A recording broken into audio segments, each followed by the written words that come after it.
Oi, panasnya. Silau betul. Ini adalah satu masalah bila kita nak ambil gambar beramai-ramai dekat outdoor. So, bila panas macam ni, mata kita akan terkenyit-kenyit sebab kita nak tahan silau tu. Apa kata kau dapatkan satu cermin mata dari Dalwa dengan design yang cantik, aviator pilot macam ni.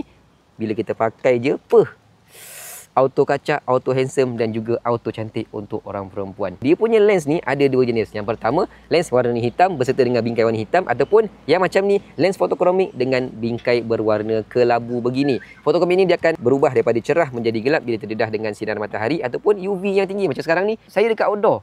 So, lens dia akan berubah menjadi gelap. Cuma dia tak segelap macam lens yang memang dah sedia gelap. Tapi saranan saya, dapatkan sahaja yang fotokomik ni, sebab fotokomik ni boleh pakai pada waktu siang, juga boleh pakai pada waktu malam, boleh pakai untuk outdoor macam sekarang ni ataupun untuk indoor kalau nak masuk dalam mall. Harga sangat berbaloi, boleh pakai untuk bergaya, boleh juga pakai untuk bawa kereta. So guys, tekan beg kuning sekarang dan dapatkan segera.